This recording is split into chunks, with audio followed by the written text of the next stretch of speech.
Wake up, it's the Coach Brickey Sports Show with the team that can give you what you know, what you need and what you want on the court. For football, the basketball, and every other sport. With Troy and DL and Dr. Carl Brinkley and Paul and the Coach Robert Brickey. It's time, get your coffee and get ready for the flow. Get ready for the Coach Brickey Sports Show. And get ready for the flow. And get ready for the flow.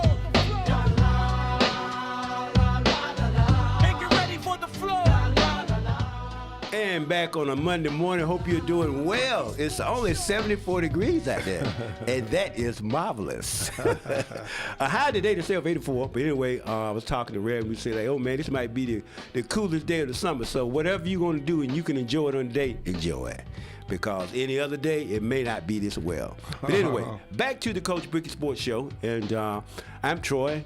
I'm anchoring here at the flagship station here at 1600 AM 99.7, 2520 Murchison Road. Also, we have in the studio with me is the Reverend Dr. Carlton Brown. He is the resident expert. He knows everything about these games. And man, we're glad that we brought him in for real, for real. Producing, we have Reverend Carl A. Brinkley. And on telephonically, we have coming in DL, who is turned into the Stephen A. of the group. No. Now, look, I give up that title to DL, man. He just crucial, man. I'm saying. I don't know what that means. Yeah, you know exactly what that means. You know what it means. No, I don't. And then we have the namesake of the show. We have Coach Robert Brickey. He is Hall of Famer there from E.E. Smith, and he is also an alum of Coach K, and also he's been a coach in the professional league as well as the collegiate level. So back to that man of the hour, Coach Robert Brickey. Good morning. Good morning. Good morning. Good morning. I hope everybody's doing well and had a great weekend. And this is what was fun for this past weekend for me. You know, this is usually not a very good time for sports because we hit that dead zone, but we had the NBA Summer League kick in. We got the World Cup going on in our back door. And WNBA is getting hot. So golf going on. Wimbledon finished up. A lot of sports to talk about from this past weekend. Did anybody have any great observations of what happened over the weekend?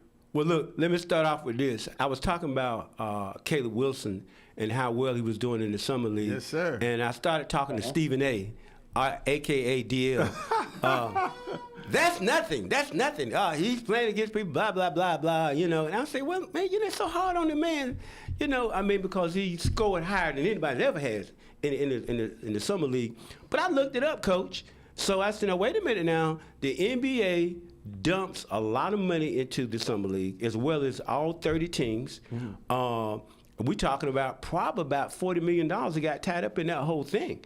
And, you know, and since Stephen A. said that Caleb Wilson wasn't playing anybody, I looked up every player that was his opposition. And they were very decent players there, Stephen A. Bro, Listen, I just said that to be talking with you. I just don't get excited about the Summer League. That's just bottom line. I don't really get excited about the NBA until probably March or April. That's basically what it was me. I'm glad he's doing good. I just, I don't get excited over Summer League. No, he didn't, guys. Don't believe him. He was really throwing shade on my man. I was like, I got off the phone. I said, golly, he's a real Stephen A., man. I mean, he be on it. Anybody watching the Summer League? I had a chance to see a little bit, and the top four picks all played well. Devonta, kid from Kansas, Boozer, and Caleb Wilson all played well. So, and I'm like DL, I know a Summer League, but it's the first time you can call yourself an NBA player, and lights are on, camera, you're being coached. So, it's kind of your debut in a way. So for them to kind of get that nervousness out of the way and play well. I thought that was big for all of us.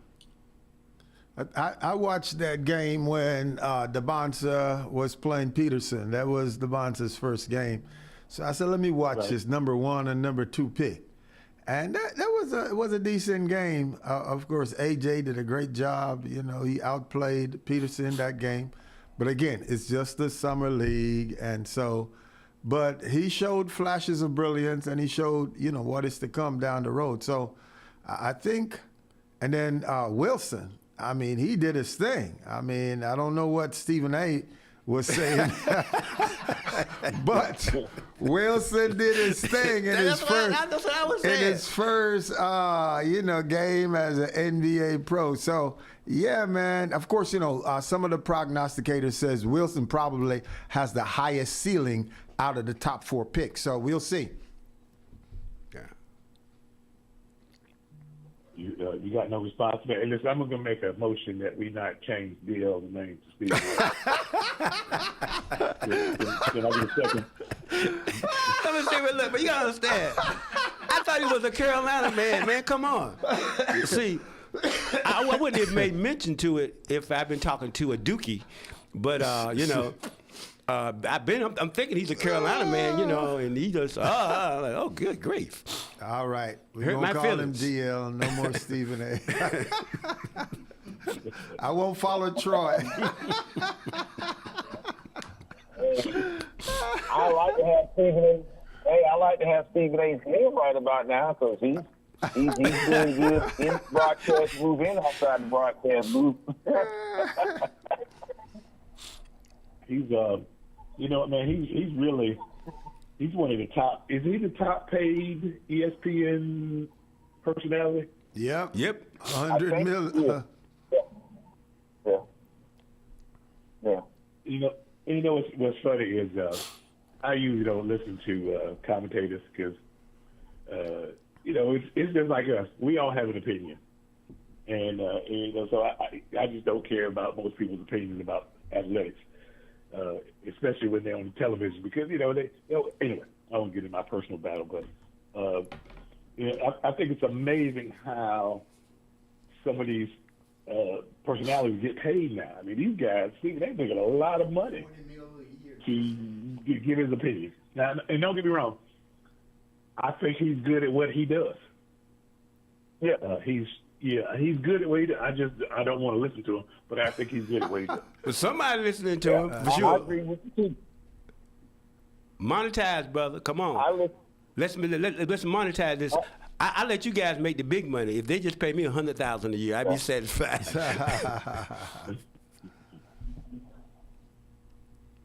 When that Barkley, Kenny Smith, Ernie Johnson, and Shaq, That was when funny. they all left. They ended up signing like $10 million deals. I mean, $10 million to do what they do. My. You know, listen, they are having the time of their life, because if they weren't on camera, they would be doing that anyway. Right. So it's not like they have to go out of their way to be, you know, I'm sure they prepare and do other things, but, you know, that's who they are. That's what they would be doing. Well, the thing is, too, Coach, I guess it's just like playing the game, finding the right chemistry. Right. You know, it has to be Right. the right chemistry. And they, you know, they found that groove, man, and that right chemistry. And so, yeah, that's right. That's just like our producer said, we have that chemistry here, too. That's why somebody has to be Stephen A. Yeah. Well, and Coach, you talk about, you know, you look at the pregame shows, you know, Amazon has an NBA package, and they had Taylor Riggs, Haslam, and Dirk Nowitzki, and Steve Nash are their analysts. And NBC, I think, I'll be honest with you, they may move off Tracy McGrady. They definitely need to move off, what's the guy from Maryland? I mean, he grew up in Baltimore, Carmelo. They need to move language, and they don't know if they're going to renew. I think they're bringing Vince back and Maria Taylor But I don't know if they're bringing Carmelo and Tracy back. They had 1-year contracts. They don't have the chemistry that Charles, Kenny, and Ernie and Shaq have. And I like Charles and Kenny on college basketball. I don't think they bring nothing to it. It's not the NBA, but who am I to say CBS and TBS brought them over when they do their basketball study. I like Jay Wright. I like college analysts that's been in the game doing those college games, like Clark Kellogg. Yeah. One of my favorites is, what was the used to coach at Virginia Tech? He's a really good coach. And he's Seth Greenberg. Seth Greenberg. Seth Greenberg and brothers, the guy used to be the Knicks coach. Yeah. I can't think of his name right now, but anyway. So I love when they do games because they, and even when Troy, not Troy Aikman, what was the most recent Dallas quarterback who's the commentator now? For who? For college basketball? You talking about Tony Romo? He was Cowboys quarterback. Tony Romo. Yeah, Tony Romo. Yes. I love when a former player who's an analyst can explain the game in a way to make me get smarter. I don't want to just watch the game. I want to understand the game, and I don't understand football like I do basketball. So I like it when an analyst can help me see the game from a different perspective. And Tony Romo made you smarter. Yeah.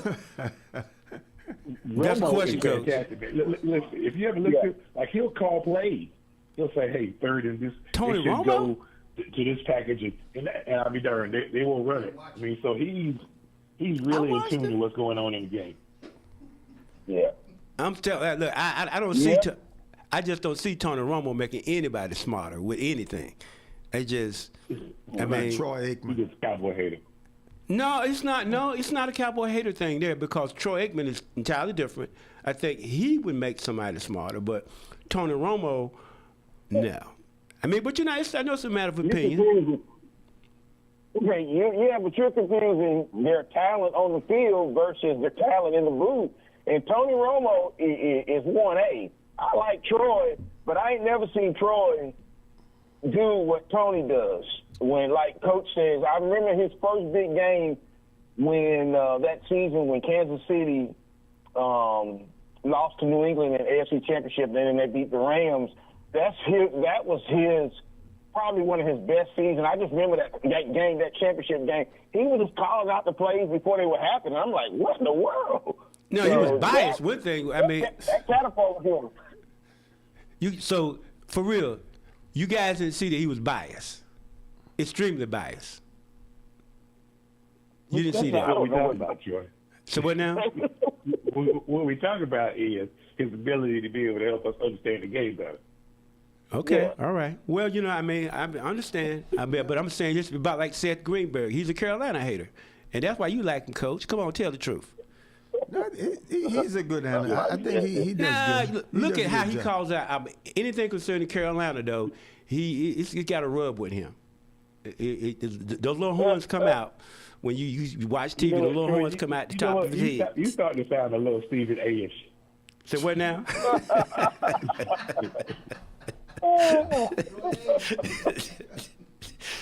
I got a little bit in me, but my partner, man, he owned it.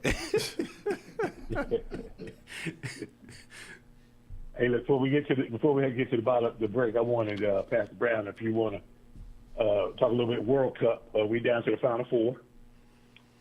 Can you fill us in on what's happening and when the next games are? Man, Coach, you did a good analysis on the thing you're saying, but let me jump in and do a quick little recap. As we know, the USA got bounced to a better team, but they really had a lackluster performance, and Christian Pulisic is taking a lot of blame. He got hurt, and everybody was pinning the USA hope on him.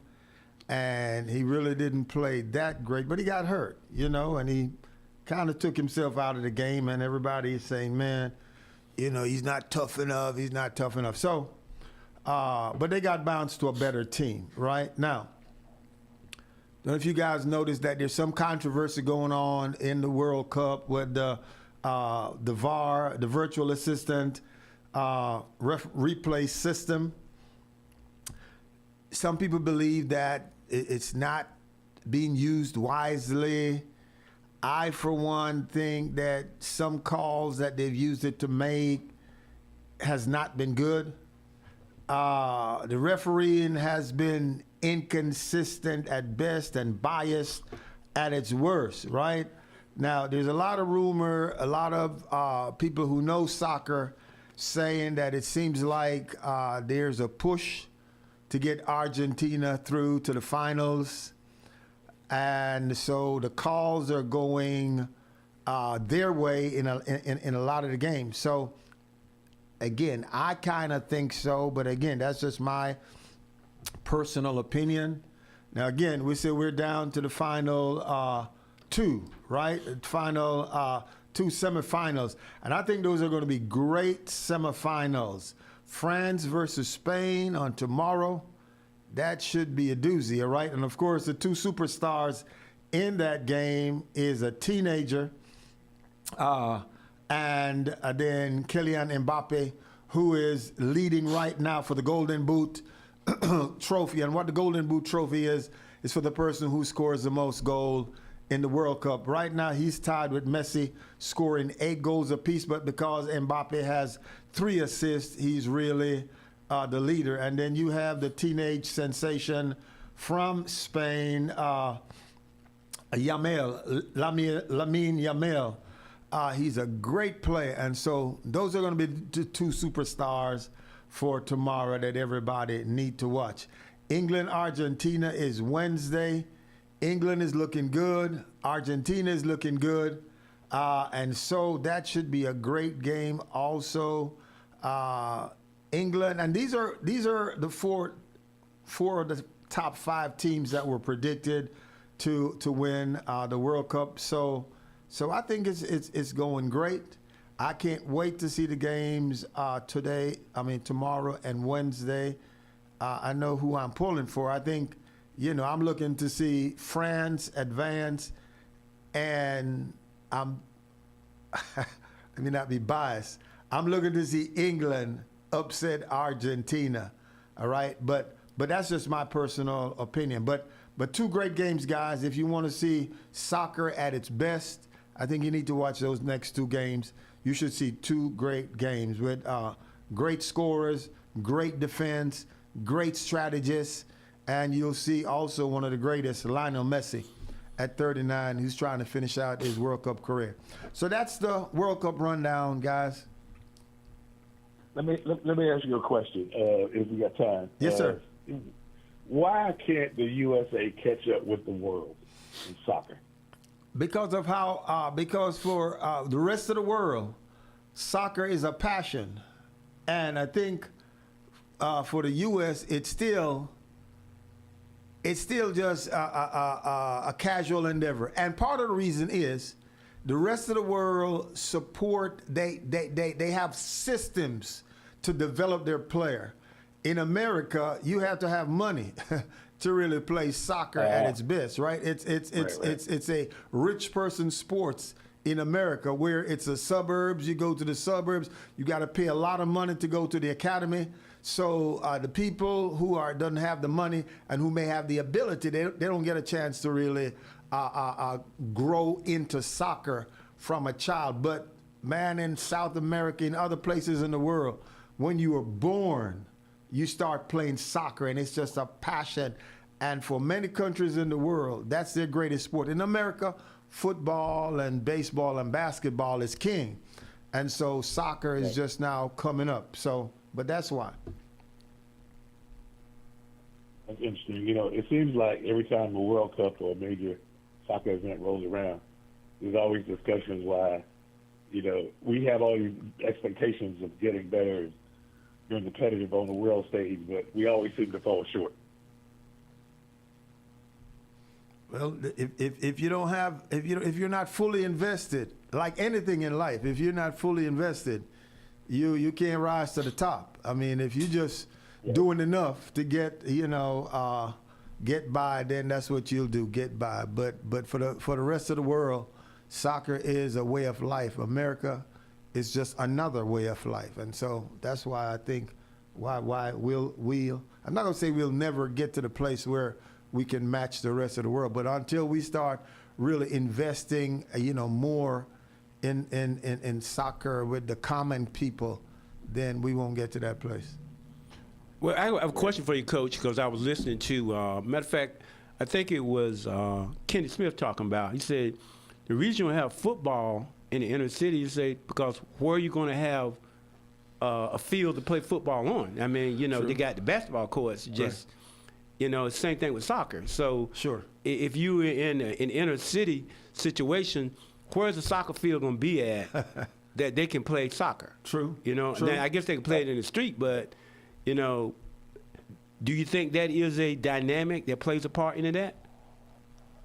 Oh, absolutely. You think about a lot of sports, golf, tennis, football, track and field. I mean, there's just not a lot of facilities in some areas. So, absolutely, I think that impacts a lot of sports because of lack of access. Yeah, you're right. I agree. Well, look, Coach, if you want to, we at 29 after. We can go to the break now and come back for more of the Coach Brickey Sports Show. And that rap there is done by the Reverend Paul Matthews. Had a birthday on last week. How was he, 21 or something like that? The youngest man in the group. But, man, he's wearing me out with this Nick stuff, man. I'm telling you, man, I can't take it.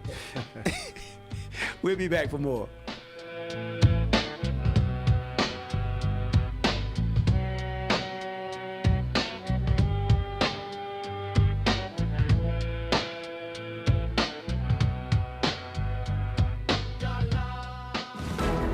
The State Health Plan Board of Trustees voting to overhaul member coverage, increase premiums, and implement a tiered system of providers. There will be a 5% increase in the cost of those premiums. Senator Lindsey Graham has died after a brief illness. The South Carolina Republican was 71. The medical examiner says he apparently died of aortic dissection. Former Senate Majority Leader Mitch McConnell has been hospitalized for almost a month. He says he's still recovering after suffering from pneumonia and falling in his home. A Brunswick County wildfire reported Friday near Charlotte and Ocean Isle Beach remains just 50% contained. Stephen Stroud, a key real estate figure who was instrumental in the Carolina Hurricanes moving to North Carolina, has died, also involved in several key developments across Raleigh and Wake County. Ryan Blaney emerged from a 3-wide battle in the final lap of overtime to cap a dominant victory in a weather-delayed NASCAR race in Atlanta. Tony Rixby, NCN News. I'm Jamie Monticelli, WIDU Radio News. Heads up, the railroad crossing on the trail near the Clark Park and Nature Center will be under repair today and tomorrow, July 14th.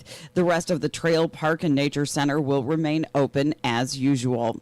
Join us in congratulating Fayetteville Police Chief Roberto E. Ryan Jr. on his appointment by Governor Josh Stein to the North Carolina Governor's Crime Commission. Chief Bryan will help advise state leaders on crime and justice issues while representing communities across the state.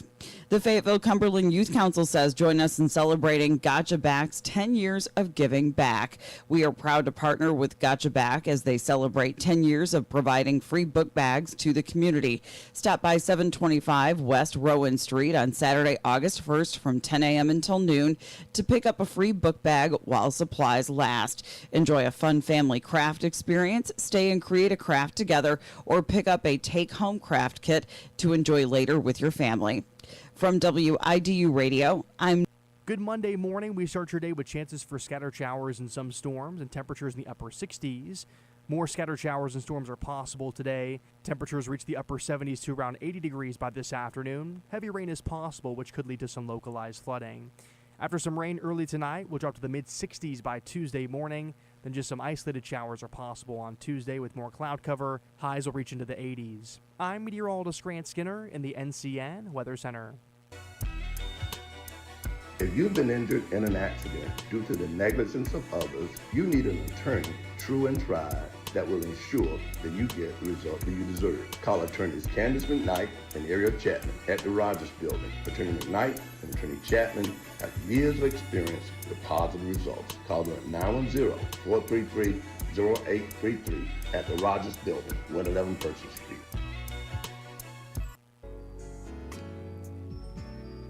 Hi, I'm Mitch Colvin, president of Colvin Funeral Home and Crematory. For over 50 years, our family has provided professional services with dignity, compassion, and respect with families during a time of need. We realize funeral services are as unique as those we're honoring. We offer a variety of affordable, quality services tailored to meet each family's needs, specializing in burial and cremation services. Proudly servicing Cumberland, Robinson, Hoke, Harnett, Bladen, and surrounding counties from 2 locations, 2010 Murchison Road, Fayetteville, 1904 Elizabethtown Road, Lumberton. For more information, visit our website, www.hmcolvin.com.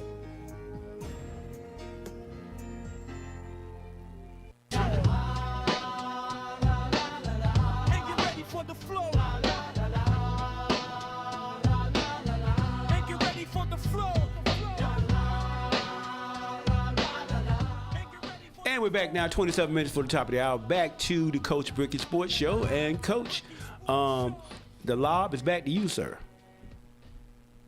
Big Wimbledon weekend. Had the finals over the weekend. Anybody have a chance to watch that? Did you catch that deal? Watch what? Wimbledon tennis. Yes, sir. Wimbledon, the finals. I didn't tune in. That was a Are great. you a tennis fan? That was a great finals. You know, my boy, he's taking advantage of the fact that his biggest rival, Alcaraz, is not here right now. But that was a good final, and Sinner is just a tough player. I mean, you know, he beat the French Open champion. And he gave it all he had, man. He gave it all he had. I think there's a statistic that says Sinner had not lost. He has won 81 service games straight over Zverev. And the guy played outstanding. But you know, when somebody's got your number, they got your number, right? And for somebody to win 84 straight games against you, I mean, that's he's in your head, right? And Zverev is the French Open champion. He won the French Open, and he was playing great, serving great, but he just run into a stone wall with Yannick, man, and so. He's a great champion, but I can't wait for Alcaraz to come back because Alcaraz is the one who knows how to beat him. So, but it was great tennis. You know, I think you bring up a good point. I think those two really are developing a pretty good rivalry, and I think one of the things when we think about tennis historically, other than great players, is great rivalries. Like, and I think tennis needs that now. Like, I think tennis is looking for a face of the program. I think they're looking for, you know, they need a spark. They need a splash. They need somebody or a rivalry they can market. And I think that's what they're missing right now. Yeah, absolutely. So a match is about how long, Coach? It depends. It depends, but I'm talking about. I mean, all right. So one of the matches lasted 5 hours. That's my point. And 15 minutes, right, over the weekend. And the championship game was like 3 hours and 26 minutes. So it depends on the level of the competition, how long it lasts. But I was thinking about, Coach, I mean, what kind of physical shape do players have to be in to be out there 6 hours, man? Come on. Yeah. That's a lot. That's a work day. And it's hot. And it's hot, right. That's what I'm saying. I mean, that's a lot. Yeah, listen, the amount of the physical conditioning you have to put your body through, and you think about this, the amount of lateral movement they do at a high speed. You think about where injuries happen. It's high speed lateral movement that in changing directions, and that's what they do constantly.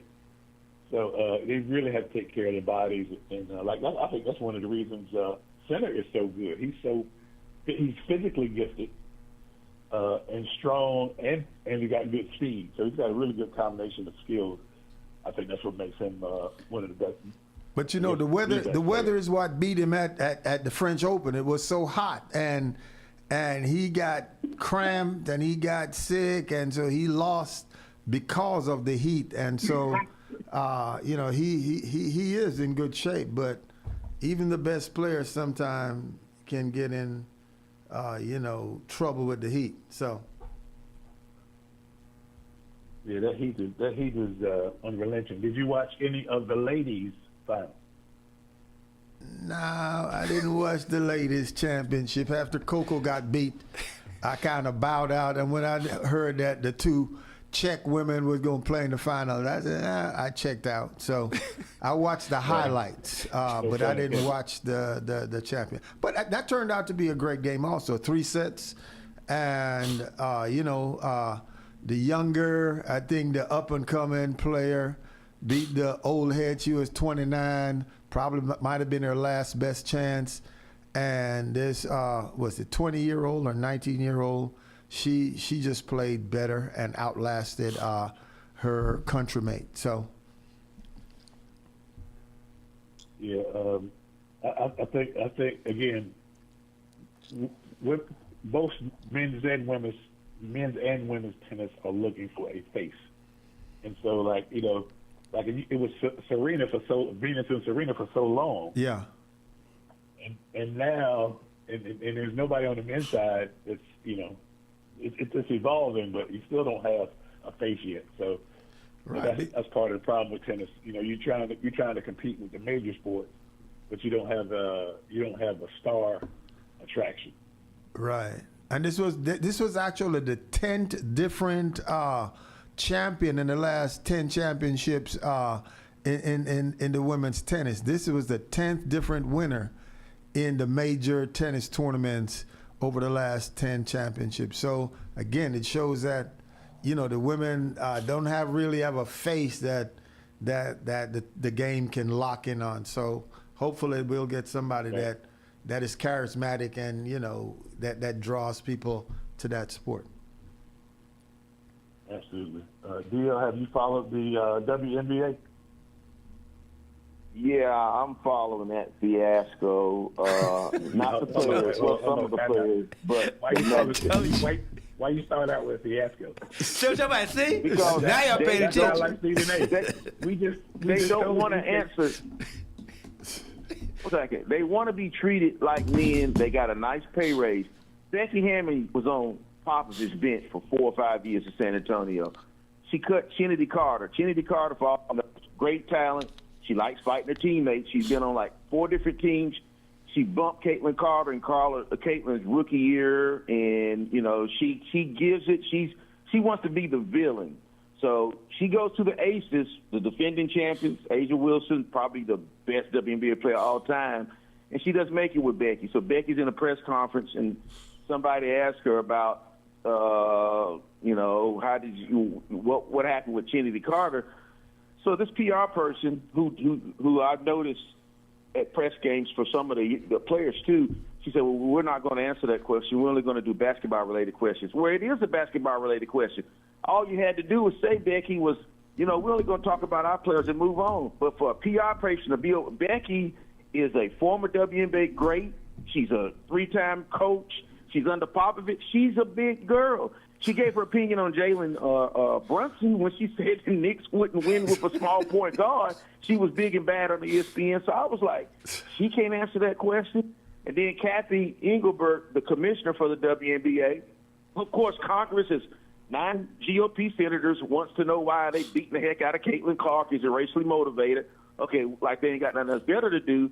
So Dan Patrick, who's one of my favorite ESPN's announcers, he's left the mainstream. He got his own program. She was supposed to be on his program. And, of course, Dan's going to ask her several questions. She declines. Dan Patrick's been on MSNBC, NBC, and ESPN. She doesn't want the tough questions. I'm like, what is this? These women want to be like the males, but they don't do press conferences. I've seen young players have PR staffs. Well, we're not going to answer that question. I don't get it. I just don't. And lastly, the Fever, my favorite team, beat the defending champions by 34 last night in Vegas. I think the Fever playing better. Caitlin Clark is good. She's a whiner. I like Caitlin Clark, but she is the biggest whiner in the WNBA when it comes to those officials. Officiating needs to get better.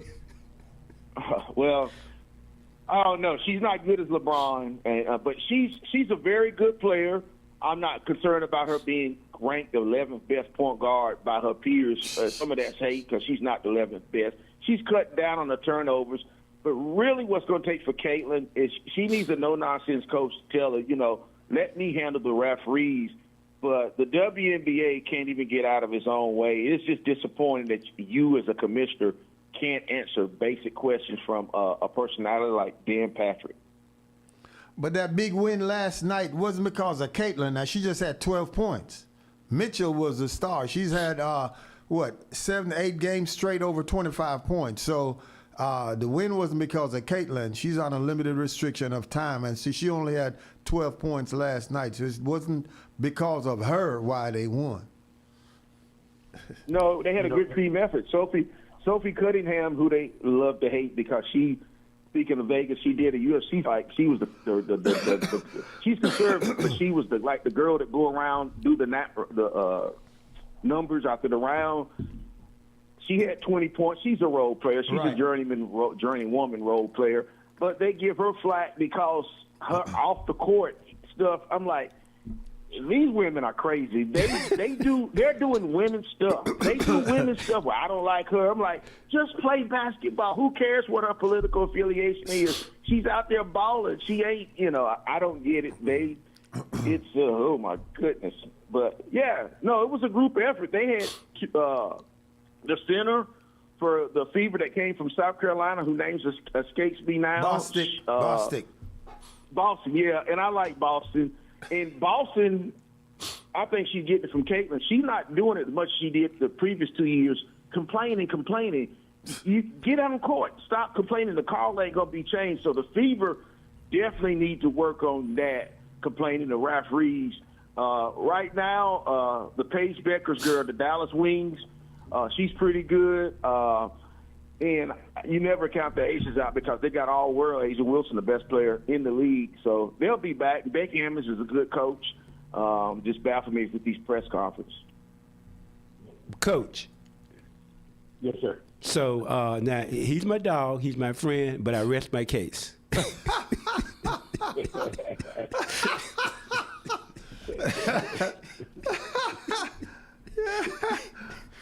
You said it without saying it, huh? Yeah. GL just got strong opinions. Yeah, there you go. That's it. There you go, Coach. Say, I beg your pardon. Say what now? I didn't hear him either. So listen, let's talk a little. And I know everybody's not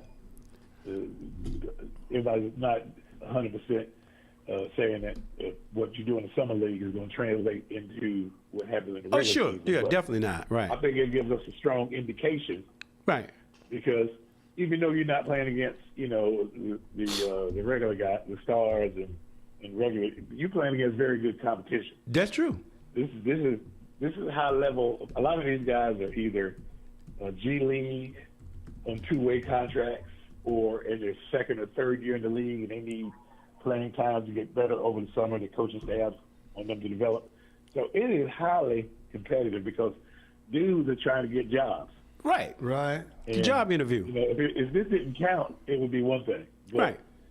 Some of these guys are going to get jobs at the end of this road, and some of the guys will have to go to Europe. So I do think the competition is worthy enough to say if they can do it in the summer league, they got a good shot at doing it during the regular season.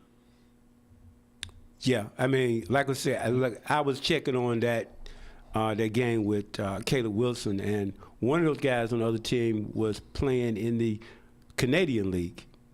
Right. So I mean, it's not like look, he's playing against competition. All of them are playing against competition that's greater than the collegiate level for sure. And but they're playing against decent people that they need to excel at. But like you said, though, doing well there doesn't mean you're going to do well in the NBA, and not being a superstar there don't mean that you won't grow into something even bigger in the NBA. Right. Because it's going to be somebody in there today that barely makes a team, but 5 years from now is going to be a solid player on somebody's roster, because they just need to figure out, because there's a big jump in speed, athleticism, and strength. Correct. When you go from college to pro, and first of all, it takes you some getting used to, and then you got to learn how to elevate your game to be competitive at that level. So yeah, it's a big learning curve for some of these guys, because you've probably been the best player wherever you played, and all of a sudden you're in the gym where everybody is the best player where they played, and someone better than you. So it's eye-opening and a learning curve. Yeah, Coach. So I got the Bulls 20, 26, 27 active roster, their payroll. Josh Giddey is their top player at $25 million, and Nick Claxton at 23, and then Norman Powell at 21. He was the backup for the Clippers over the years. Yeah, Caleb, they got him playing with some players. I don't see them making the playoffs, turning it around, because they're not better than our Hornets. So he goes in automatically the best player for the Bulls, and it's going to be interesting to see how they mesh with him. But like I say, he's 37 points. That's good. He's averaging 37 points in the summer league. But I'll keep an eye on him. But whoa, I didn't know the Bulls roster. I see why Billy Donovan left. I don't know if he was in line to get the Carolina job before my man took it. Malone. Yeah, I don't know if he was in line to get it, because he was one of the rumored persons to get the job. But I see why he left the Bulls. Oh my goodness. Yeah, listen, he saw the handwriting on the wall, and it's one thing if you feel like you got an organization that you feel like can build. You can stick around and I know we're gonna make some trades, we're gonna draft, we got draft capital, but evidently none of that was happening. So, and he's been a long time coach. He'll get a great job. He's just sitting around waiting for the next job to open up right now. Yeah. So, Coach, we are running downhill though towards the NFL.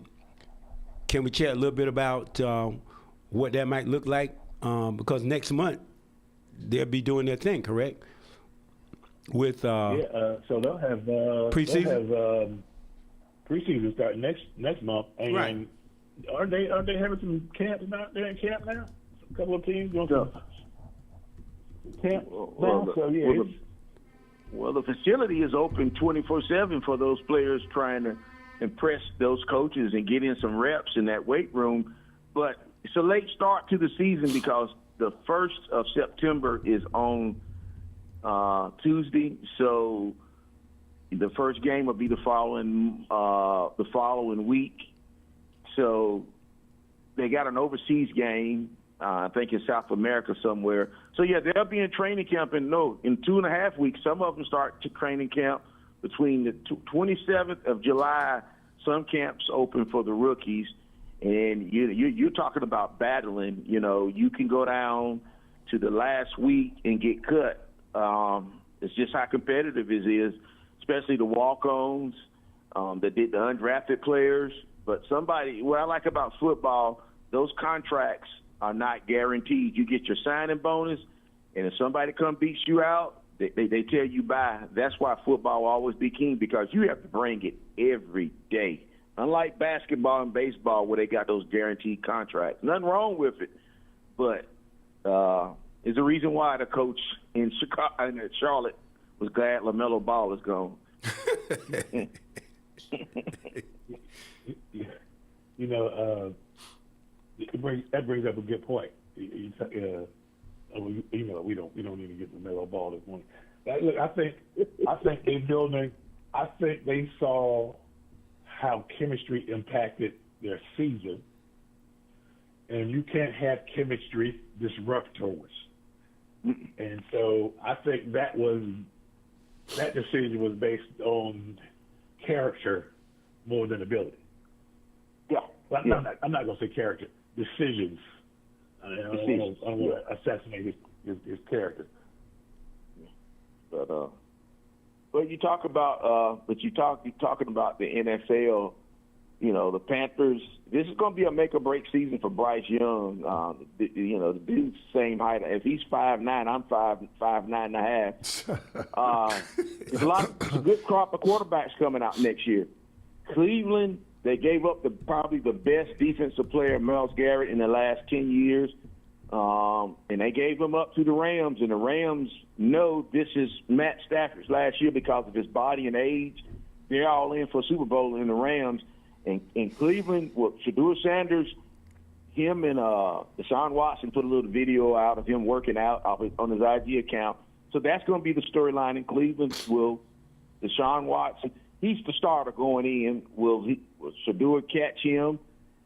And it's a good crop of quarterbacks coming out next year. So the pressure's on Bryce Young, too. They limped into the playoffs. Don't know how Tampa Bay and Todd Bowles didn't beat the Panthers, but it's going to be pressure on those two quarterbacks to see, not on Shedeur. I don't think he has no pressure on him. Deshaun Watson, because Deshaun, this is his last year of his massive contract, so he's playing for another contract. And then you guy in Carolina, Bryce Young, is playing for his job in NFL. So what do you think about the Raiders? They got a new quarterback, number one pick. It's Hope. It's Hope, Big Kind, and do I hear Stephen A. laughing in the background? First of all, the Raiders are going to the Super Bowl. We're taking the whole thing, okay? The Dallas people say it every year. I'm going to start saying it too. I'm going to start acting like Dallas Cowboy fans. That's a good thing. But look, man, you got to think though. One thing I love about Raiders, they are die-hard fans. I mean, Raider Nation is come strong. They're die-hard fans. But you got to think they got the number one pick, who took an unknown football school to a national title, and evidently he's got great. So he's set up to be a superstar if he can perform on the field. So, hope's got to be high in L.A. Yeah, well. Have you going out and bought you some new Raiders again yet? I just want the Raiders to beat the Steelers. Are they on their schedule? Not this year. What about the Cowboys? Give me a second. I'll let you know. If they can just beat the Cowboys, I don't care about the rest of the season.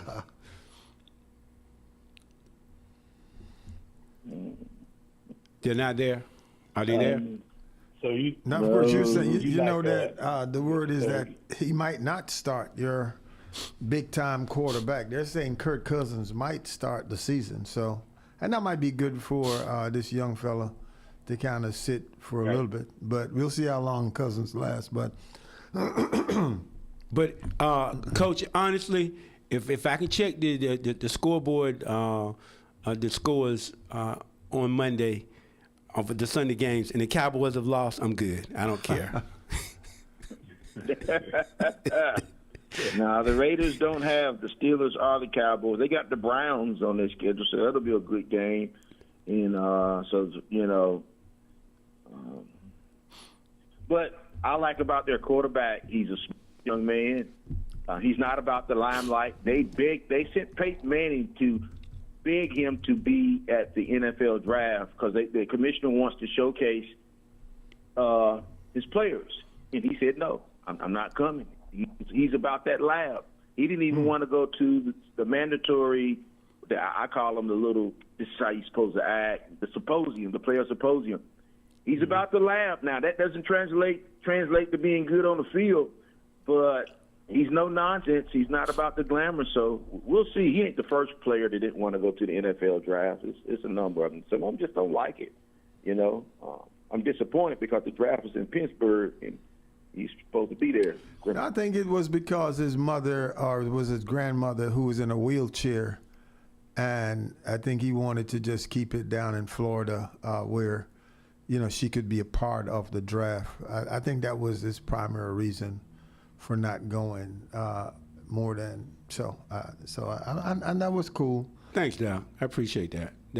That's a nice Christian way of putting that. Stephen A. Well, I'm just saying the NFL, they wanted him there. He just, I was just joking because the Steelers had the draft this year. Well, Coach, you got 2 minutes. The home run derby is tonight. Has that? I'm not even asking about that. The question is, has that lost its luster?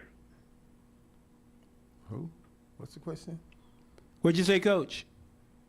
I said, has the home run, MLB home run derby tonight? Has that lost its luster? Yes. For the time, home run derby was a big deal. That's true. It's still a big deal. Again, personnel. Nobody knows who's in it. So again, right. It's like whenever the named players are not in it, it's not as popular because again, personality drives a lot of things, and when you got great personalities as a part of any major event, it attracts people. So I don't even know who's in the derby tonight. Right. Hey, Coach. All-star celebrity games have taken a hit. The NFL, they don't. The Pro Bowl game is flag football now, and the NBA All-Star game, I can just remember years ago when I watched it as a kid, when Dr. J and Kareem, it meant something to them. Magic, they played. They just don't. These sport in the Pro Bowls and All-Star games, they just went down. So it ain't nothing indicative of, it's not reflective of baseball. It's look at the other three sports. They just no interest. I think one of the things is the names you mentioned, when they played for the love of the game. Right now, we've been marketing entertainment. And because they realize they can't stick to just the sports fans, they got to reach other fans. So you got to include halftime concerts and all these other things to try to draw in other viewers. So I get it, but doesn't mean I have to like it. Well, Coach, that's a wrap. Thank you so much. And Coach Brickey Sports Show, DL, Dr. Brown, Troy, and the coach, Robert Brickey. See you guys next week.